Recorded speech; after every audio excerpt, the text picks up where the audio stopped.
Hello everyone, my name is Michael. I am glad to be here today at this amazing channel that has great and useful content.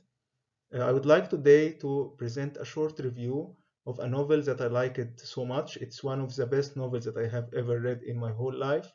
It's not an ordinary novel, actually it's everyone's story at every time, regardless of time or place barriers. The novel title is 40 Rules of Love. As you could see here, this interesting cover, it was written by a Turkish-British author named Elif Shafak. It was published in March 2009. I finished reading this novel in less than 2 weeks and it totally captivated my mind. I made use of every available moment to dash through it and enjoy reading it. And I hope you also can enjoy reading it when you have time. And I uh, encourage you to do this. The novelist managed to overwhelm the reader with a novel composed of two stories, actually.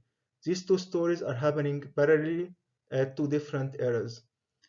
Uh, as you could see here, one story occurs in the second millennium at a very near time to ours in 2008, and the main protagonist in this story is named Ella, and the second one occurs in the 13th century, and it talks about friendship between two influencers who are Rumi and Shams. Both of them are uh, have great influence in history and were both of them were famous poets.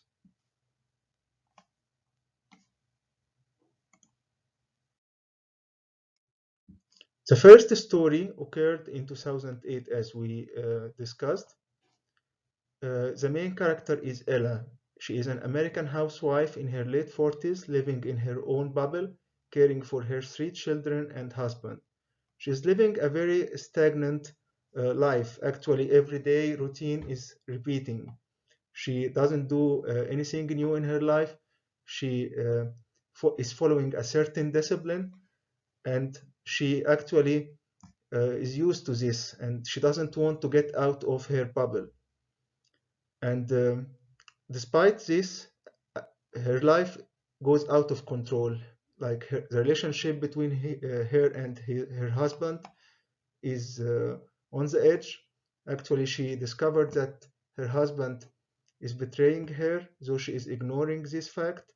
Also, many problems happen with her three kids, and she is unable to immerse into their life and to be a real friend. Instead, she is just acting as a judging mother, and this wasn't of any help to her, actually, as we could see while we are reading the story. Second story, which is a very interesting one, takes place in the 13th century. It's mainly about Shams Tabrizi, who is a mystic Sufi guy who left his family at very young age and kept wandering around the world from place to another in search for God and love. You could see his statue on the left. This statue is sculptured in the place where he is buried in Iran. Shams has been gifted with supernatural power since his childhood. What we can know from the first sentence that Shams uses to introduce himself to the readers. We will see this very beautiful and wonderful sentence after a while. But first, let me introduce the second character, who is Rumi. Rumi is a very famous preacher and a poet in history.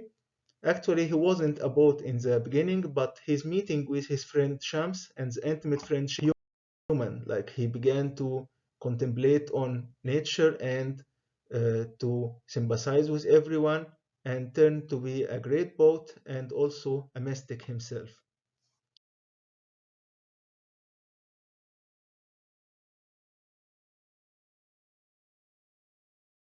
We will talk about this later while we keep going further. But first, I want to mention this amazing quote that we can read in the novel. It's the first sentence with which Shams introduces himself to the reader. He says, "When I was a child, I saw God, I saw angels, I watched the mysteries of the higher and lower worlds. I thought all men saw the same. At last I realized that they didn't see." This actually gives us the main pillar of the story. Like this Shams represent every one of us, every human. When we were kids, we used to contemplate a lot, we used to think and ask many questions. But with time, when our desires increase with us, when we grow, we began to forget this question and instead focus on our needs. And this make us uh, unable to see many things. So here Shams uh, emphasize this point that he can see what others can see because he is a true seeker of love and of God. This is the main theme of the story. Uh, Here in this slide, you could see a gathering of Sufi mystic guys. Actually, mysticism, as I said, uh, is widely spread in actually all religions and beliefs and takes different form. It's mainly the main feature about mysticism is self-denial and looking forward to have intimate relation with God and contemplating in the nature and all creations. Shams represent every human when he or she stops focusing on oneself and its needs and rather contemplates the life with its charming existence. Only then one can realize and feel what others can't. Instead of judging people, Shams cared more about people and used to empathize with everyone, showing affection and giving a helping hand. He reached great level of wisdom to the extent that he became able to understand the hidden meanings of religious holy verses and uncover its essence and treasures. He sympathized with all kinds of people, with the drunk, with the injured, with the hooker, and even killers, and as we will see through the story, those who hated him and wanted his death. On the left, you can see this gathering of people are dancing. This dance is called Sama, Sufi dance. Sama can be translated to heaven. It's a dance where they keep praising God and repeating certain words of praise. And you can notice the main feature of this dance that one hand is raised to the top and one hand to the bottom. This symbolizes the connection between uh, God and human. And Shams actually used to love this dance so much, and he convinced his friend Rumi later to make people learn this dance and practice it.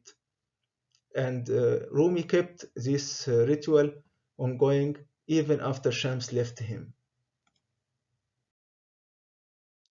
Now we come back to the first story and to see how both stories are connected together. Ella, as we discussed, this bored housewife who actually um, her life isn't going well, but she pretends that everything is great. But all her life it changes at one point. She started to begin working as a reviewer in a publishing agency, and she got assigned with reviewing a very great novel. This novel actually is Shams and Rumi novel, and was titled The Sweet Disbelief or Sweet Blasphemy. It talks about this magical meeting between Shams and Rumi. Ella began sending messages to the author of that novel named Aziz. Day after day, the bond between Ella and this novelist and the novel itself became stronger and stronger, till the point that Ella's whole life got changed. She realized how much Aziz was a very similar person to Shams in many aspects. So the same way that meeting between Shams and Rumi changed Rumi's life from just a preacher, nobleman living in palace and not empathizing with people's sufferings, to a great poet and mystic person who is very sensitive and wrote amazing novel, amazing poems that till now many people read and got impressed by it, and it has these poems have great impact on people's life. The same happened to Ella. Her life, it changed totally after this encounter with the novel Sweet Blasphemy and with its author Aziz. And I don't want to spoil the novel for you, but just I will finish the review here telling you why the novel was titled 40 Rules of Love. Actually, there is in literature uh, writings by Shams Tabrizi named 40 Rules of Love. These rules are really sweet and beautiful and uh, relieving, actually. And I will just mention here the rule number 40, the last one, which is a great rule. It says, a life without love is of no account. Division only leads to more divisions. Love is the water of life, and the lover is a soul of fire. The universe turns differently when fire loves water. In this novel, you will have all feelings: sadness, happiness, sorrow, contemplation, sympathy, and many, many other feelings. I hope you all enjoy reading this novel, and thank you so much again for having me in this channel. Thank you. Goodbye.